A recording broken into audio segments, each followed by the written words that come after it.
Welcome back to another Diablo Immortal video. Yesterday I had details of the update that will be dropping tomorrow, and part of that update includes new legendary items for all classes. In yesterday's video, I did not spend extensive amounts of time on each of these, but today I want to break down and tell you all of the essences coming for all of the classes inside of the game. Now, if some of you don't know, I put out Diablo Immortal videos every single day. I absolutely love the game. I've been playing it for over 3 years, and if you enjoy it as I do, make sure you subscribe so you don't miss out on all the information, news, breakdowns, builds, and everything related to Diablo Immortal every day. So let's go through these one at a time, starting with our Barbarian. Deafening Shroud, the head. Ground Stomp also grants you a shield for 3 seconds that absorbs damage. Cannot gain a shield this way more often than once every 3 seconds. That's still a lot of shielding. We have Giant's Wake legs. Ground Stomp now conjures an ancestor to stomp for you, damaging enemies and knocking them airborne. If the enemy is already affected by knockback, that effect is increased and additional damage is dealt, so not ignored. Howling Fury, the offhand weapon. Hammer of the Ancients now drops a giant hammer at your location, damaging all nearby enemies.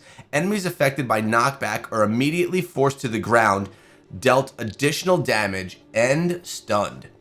We have Oath Crusher, the main hand weapon. Hammer of the Ancients also causes enemies to deal 10% reduced damage for 3 seconds. Thundering Heart for the chest. Sunder also increases your attack speed by 5% for 2 seconds when hitting an enemy, up to a maximum of 20%.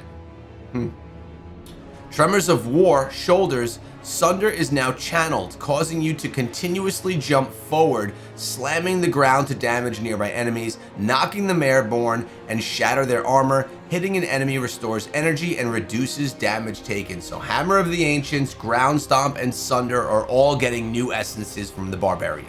Now, the Blood Knight may be one of the lesser popular, lesser strong meta characters right now. Let's see if these essences are going to change that. 5-Finger Spear for the main hand.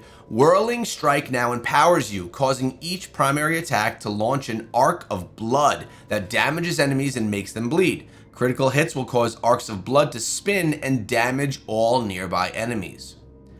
Elegy of the Heart, the offhand weapon. Revenge has a 15% chance on hit to conjure a shadow that also attacks with revenge. Guilt Extravagance Chest. Whirling Strike also shatters enemy armor, increasing the damage they take from you by 5% for 2 seconds, up to a maximum of 15%. Barbed Thrusts legs. Spear Fury now causes you to dash, dealing damage to enemies along your path and applying a mark that triggers life drain when a marked enemy is damaged. Cooldown is refreshed if the dash hits a bleeding enemy. Alright, we have Blood-Soaked Hood headpiece. Mythic Cloud now releases a cloud that increases your movement speed, attack speed, and damage each time you inflict bleed. And Detached Reality Shoulders. Mythic Cloud also increases your evasion rating by 12% while standing within it. Alright, so Mythic Cloud, Whirling Strike, Spear Fury seem to be getting a little bit of a buff here, or at least some, maybe not a buff, but some new abilities. And we have the Crusader, and this one comes along with a developer's note. Let's go through them. Death Chime Shoulders. Sacred Chain no longer attacks enemies, and instead links you and your nearby allies, causing some of the damage they take to transfer to you. Wow, nice support right there from Sacred Chain. Okay, Defend the Downtrodden Chest. Conjuration of Light now conjures a large barrier of light that makes allies directly behind the barrier immune to any damage from enemies in front of the barrier. We have Journey of the Faithful Legs. Shield Charge now charges to a location, damaging and knocking back enemies along your path and granting your damage reduction. If allies are along your path, both you and your allies are granted increased damage reduction. Developer's note, this item will also provide an immunity to knock back a total loss of control during the dash, but the tooltip text will be missing this. The tooltip will be updated in the future patch to reflect it. So they're giving us a note. It's not going to say that, but it is also going to have that ability with it as well. We have Loretta's Banner offhand. Holy Banner also increases your and your allies' damage for 4%, each ally within the banner up to 16%. Soul Purge main hand. Punish also shatters enemy armor, increasing their damage taken by 4% for 1.5 seconds up to a maximum of 12%. And Under Light's Gleam head. Holy Banner now grants increased critical hit chance to nearby allies and damage reduction to you. Both effects increasing when more allies are present. So it looks like our Crusader is really getting some nice buffs to party related, Helliquary boss fighting and stuff like that. Looks good for people that are looking to build up more of a support class. The Demon Hunter, Blood of the Sovereign head. Vengeance also causes you to deal more damage to enemies the farther they are from you, up to a maximum of 16% increase.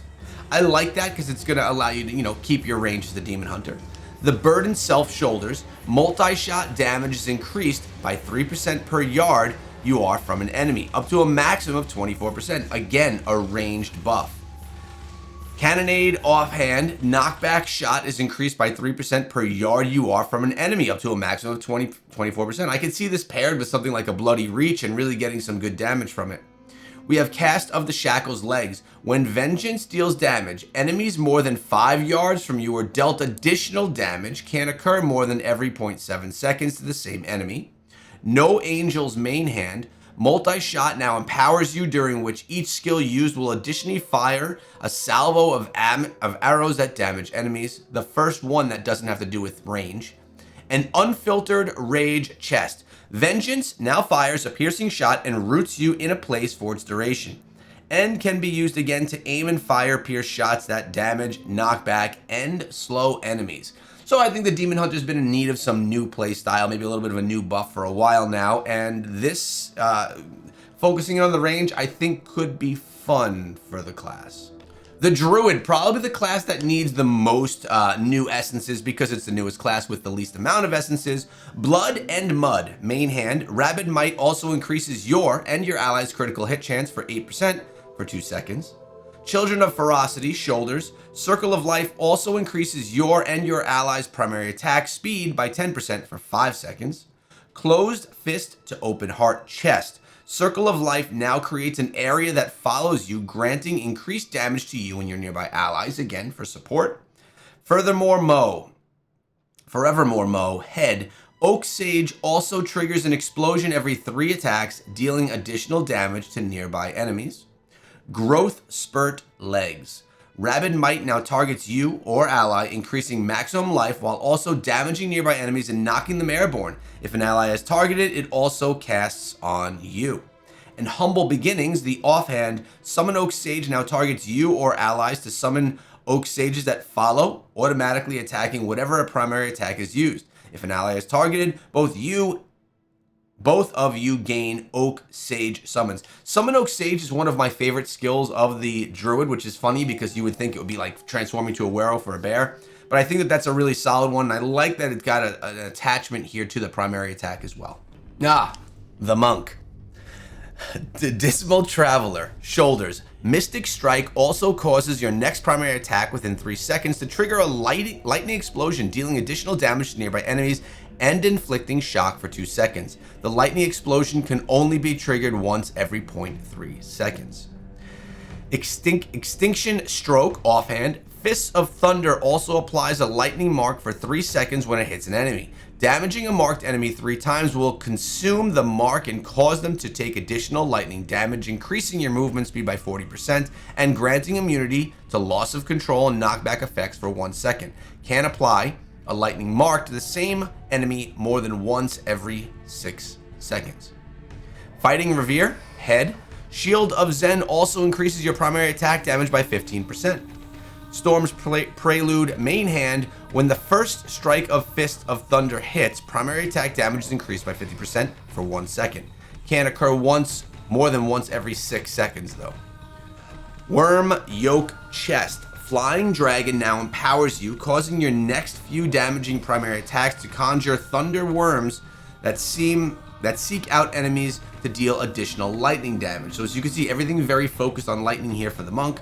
And Weaving Edgeway's Legs, Mystic Strike now causes you untargetable now makes you untargetable as you dash forward, empowering your next primary attack that hits an enemy to conjure 2 spirits that also attack that enemy. I actually really like weaving legs right there. I also like all the lightning being used here. I'm wondering if it's going to be partnered with the new green items that really focus on lightning as well. Maybe some exciting builds for the monk coming soon.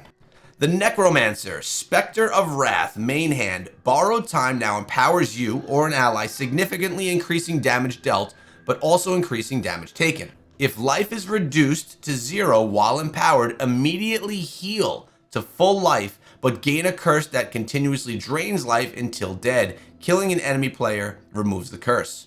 I never did love that, but I do like that you can be revived. Constricted Breath, Chest Plate. Bone Spirits also reduces enemy attack and movement speed by 15% for 3 seconds when it deals damage. Stolen Vigor Shoulders. While borrowed time is active, killing an enemy will heal 10% of your maximum life and increase your movement speed by 20% for 3 seconds. I know that borrowed time is a skill that's used a lot in PvP. It's just not one that I ever loved, to be honest. Maybe I'm in the minority there. Wailing March Legs. Wrath form now transform you into an untargetable wrath that dashes forward, damaging enemies in your path. Withering Gaze Head. While borrowed time is active, enemies that damage you will be marked for vengeance, increasing the damage you deal to them by 20% for 3 seconds. And Wraith Vexed Offhand. Bone Spirits now causes you to teleport to a target location after a casting delay, conjuring a swarm of spirits when you arrive that continuously damage nearby enemies. The Tempest, First of Many, main hand. Wave Edge knocks an enemy airborne every 3 hits, can occur to the same player more often than once every 4 seconds. Flow and Frenzy Chest. Tidal Rush also increases your primary attack speed by 20% for 2 seconds. Hollow Flurry Shoulders. Storm Fury now empowers you and your Zephyrs, during which primary attacks stack wind marks when dealing damage. Marked enemies will take additional damage after multiple stacks. Unstable Appetite Offhand. Wave Edge increases your primary attack speed by 5% for 3 seconds when it deals damage, up to a maximum of 15%. Killer Mirage Legs. Tidal Rush now conjures several Zephyrs around you. And Occupational Hazard Head. Tidal Rush also increases you and your Zephyr's primary attack damage by 15% for 2 seconds. And finally, the Wizard, the class that I'm currently playing. Crackling Compiler, main hand. After using a skill, your next electrocute cast within 2 seconds will trigger an electric explosion, dealing additional damage to nearby enemies. Can't trigger more often than every 1 second. Strange Conjure, offhand. Black Hole now empowers you, during which dash skills will launch a small black hole at the nearest enemy that detonates, damaging all nearby enemies and pulling them in. Crash Rider Chestplate. Lightning Nova now causes you to dash forward in a ball of lightning, damaging enemies along the path and inflicting shock. We have Traps of Woe Legs. You deal 5% increased damage for 2 seconds to enemies hit by Disintegrate, up to a maximum of 15%. Microcosm Hood Headpiece. You deal 5% increased damage for 2 seconds to enemies hit by Black Hole, up to a maximum of 15%. And Witherlurch Shoulders. Disintegrate now empowers you, during which dash skills create a lightning rift in your wake that continuously damages enemies. My question to all of you is, what essences did you see on the list today from all of these classes that you think are game changing? I know that it's always an exciting time when new essences come to the game. People get to rebuild things, re-spark their vigor for diving into the open world to find new essences and unlock everything inside of the game and to put new builds together. Can't wait to see what these essences bring to all the different builds. We'll feature a bunch of them here in the channel. Hope you guys have a great day. Let me know your thoughts on the essences in the comments below, and I'll see you guys in tomorrow's video.